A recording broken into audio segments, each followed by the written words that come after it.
नहीं पाप है, भ्रष्टाचारियों का पाप है और जनता के लिए अभिशाप है।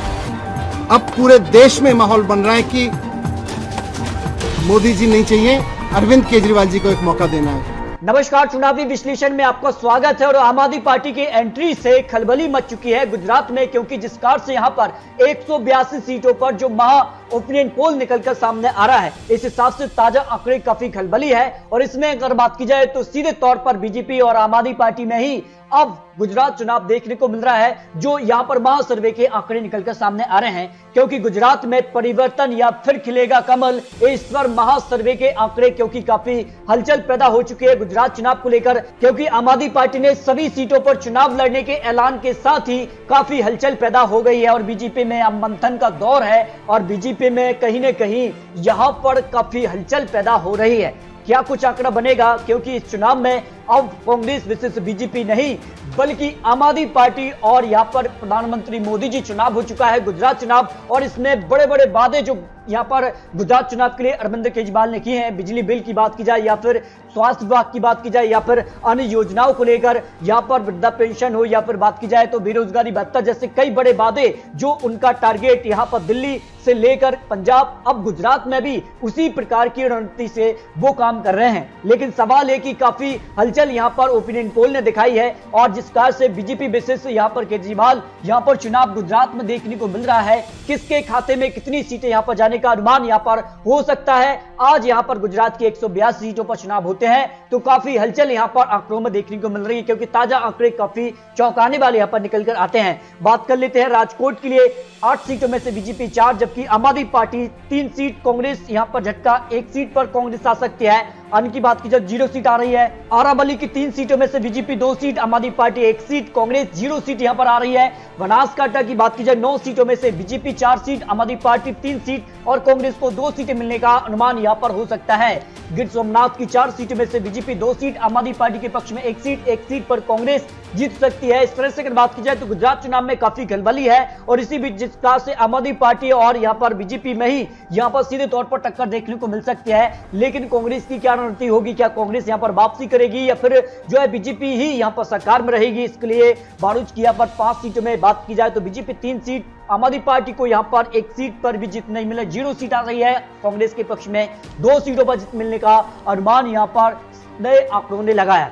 इसके अलावा बात की जाए तो भावनगर की यहां पर 7 सीटों में से बीजेपी 3 सीट, यहां पर आम आदमी पार्टी के पक्ष में 2 सीट जा सकते हैं, कांग्रेस के खाते में भी 2 सीटें जा सकती हैं। यहां पर बिल्कुल त्रिकोणीय मुकाबला देखने को मिल सकता है गुजरात चुनाव को लेकर नए आंकड़े जो निकल कर आ रहे हैं। आनंद की बात की जाए 7 सीटों में से बीजेपी 4 सीट जबकि आम आदमी पार्टी 1 सीट, कांग्रेस को यहां पर 0 से 2 सीट मिलने का अनुमान यहां पर हो सकता है।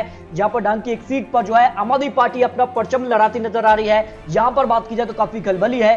सुरेंद्रनगर की 5 सीटों में से बीजेपी 2 सीट जबकि आम आदमी पार्टी भी 2 सीट, कांग्रेस को 1 सीट, यानी यहां पर भी बिल्कुल त्रिकोणीय मुकाबला देखने को मिल रहा है। लेकिन क्या बीजेपी यहां पर जो बहुमत का आंकड़ा है उसको पार कर पाएगी, नहीं, इसको लेकर आंकड़े हैं। सूरत की 16 सीटें काफी महत्वपूर्ण है और यहां पर भी त्रिकोणीय मुकाबला, बीजेपी को 6 सीट, आम आदमी पार्टी 5 सीट के करीब, कांग्रेस यहां पर 0 से 5 सीट पर आ सकती है। ये 5 सीटें काफी महत्वपूर्ण होंगी कांग्रेस के लिए। क्या वो बीजेपी की तरफ जाएंगी या फिर आम आदमी पार्टी की तरफ जाएंगी, काफी निर्णायक हो सकती हैं। और सूरत को लेकर यहां पर बात की जाए तो बड़ा ऐलान केजरीवाल कर चुके हैं, यहां पर जिस कार के वादे उनके देखने को मिल रहे हैं। इसके अलग बात की जाए तो बालसाड की पर बात की जाए तो 5 सीटों में से बीजेपी 2 सीट पर, आम आदमी पार्टी 1 सीट पर, कांग्रेस को जीत मिल सकती है। यहां पर भी त्रिकोणीय मुकाबला देखने को मिल सकता है, जिसका के नए ताजा आंकड़े यहां पर निकल कर आ रहे हैं। इसके अलावा बात की जाए छोटा उदयपुर की 3 सीटों में से बीजेपी को यहां पर 1 सीट, आम आदमी पार्टी को 2 सीटें मिलने का अनुमान यहां पर हो सकता है।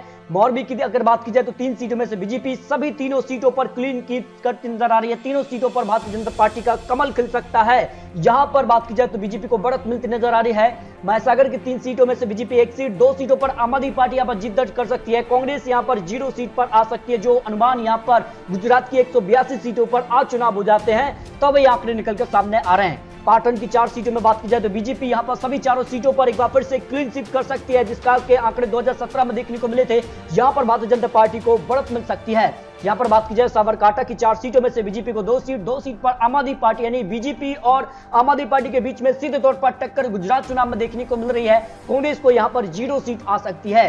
बात की जाए जामनगर की 5 सीटों में से बीजेपी को यहाँ पर 3 सीट, आम आदमी पार्टी को 1 सीट और कांग्रेस को यहाँ पर 1 सीट पर जीत मिलने का अनुमान यहाँ पर लगाया जा रहा है। यहाँ पर बात की जाए पोरबंदर की यहाँ पर 2 सीटों में से बीजेपी 1 सीट पर आम आदमी पार्टी सीधे तौर पर आ सकती है, जो अनुमान यहाँ पर है। पंचमहल की 5 सीटों में से बीजेपी 2 सीट पर आम आदमी पार्टी 1 सीट पर कांग्रेस, यानी त्रिकोणीय मुकाबला पंचमहल में देखने को मिल सकता है। गुजरात की 182 सीटों पर जो लेटेस्ट आंकड़े निकल कर आ रहे हैं, जबकि देवभूमि की द्वारका की 2 सीटों में से दोनों सीटों पर भारतीय जनता पार्टी कमल खिलाने में सफल होती नजर आ रही है। यहाँ पर बात की जाए तो यहाँ पर खेड़ा की 6 सीटें काफी महत्वपूर्ण है। यहाँ पर बीजेपी को सबसे ज्यादा 3 सीटें, जबकि आम आदमी पार्टी 1 सीट और 2 सीटों पर कांग्रेस भी यहाँ पर जीत दर्ज कर सकती है, जो अनुमान यहाँ पर खेड़ा में लगाया जा रहा है। दाऊद की 6 सीटों में से बीजेपी 2 सीट, 3 सीट पर आम आदमी पार्टी 1 सीट पर कांग्रेस को जीत मिलने का अनुमान यहाँ पर हो सकता है। यहाँ पर आम आदमी पार्टी बढ़त ले सकती है। कच्छ की 6 सीटों में से बीजेपी 3 सीट, जबकि आम आदमी पार्टी को 1 सीट, 2 सीटों पर कांग्रेस को जीत मिलने का अनुमान यहाँ पर हो सकता है। अमरेली की बात की जाए तो 5 सीटों में से बीजेपी 3 सीट, यहाँ पर बात की जाए कांग्रेस को 2 सीट, आम आदमी पार्टी यहाँ पर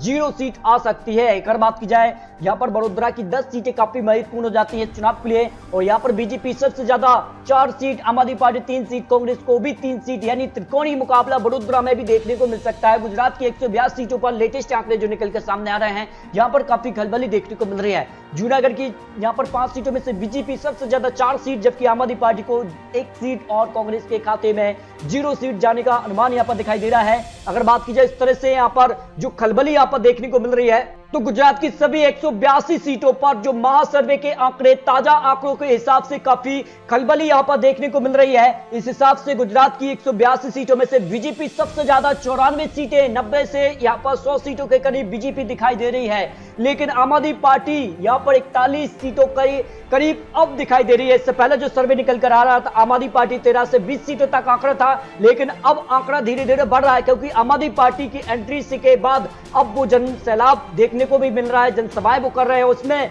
जो वादे जो जनता के बीच रख रहे हैं उसका फायदा आम आदमी पार्टी को अब मिल रहा है। जबकि कांग्रेस यहां पर अब कहीं ना कहीं यहां पर जो सक्रिय तौर पर नजर नहीं आ रही है, उसका नुकसान कांग्रेस को हो रहा है। कांग्रेस अब 40 सीटों तक पहुंच सकती है, ये आंकड़े यहां पर निकल कर आ रहे हैं। इनकी बात की जाए तो 1 सीट आने के पक्ष में, यानी आज विधानसभा चुनाव गुजरात में तो बीजेपी सबसे बड़ी पार्टी बन रही है, लेकिन आम आदमी पार्टी का ग्राफ धीरे धीरे बढ़ता नजर आ रहा है। यानी गुजरात में आम आदमी पार्टी के एंट्री से कहीं ना कहीं खलबली मच चुकी है। आने वाले वक्त में क्या होगा, यह काफी महत्वपूर्ण हो जाता है। 182 सीटों की अगर बात की जाए तो 92 सीटों पर बहुमत मिलता है। फिलहाल बीजेपी के पास बहुमत का आंकड़ा मिल रहा है, लेकिन आने वाले वक्त में किस प्रकार की रणनीति होती है और किस प्रकार से चुनावी प्रचार होते हैं, किस प्रकार की यहां पर घोषणाएं आती हैं, इसके बाद खलबली हो सकती है। तो ये कहीं ना कहीं गुजरात चुनाव को लेकर सबसे लेटेस्ट आंकड़े हैं। इस हिसाब से आपको क्या लगता है, क्या गुजरात में बीजेपी बरकरार रहेगी या फिर परिवर्तन देखने को मिलेगा?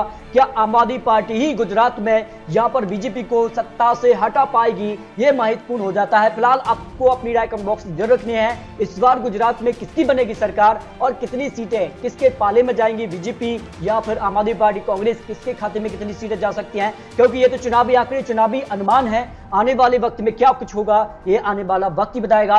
तो मिलते हैं दोस्तों सटीक महत्वपूर्ण विश्लेषण के साथ, तब तक के लिए जय हिंद, जय भारत।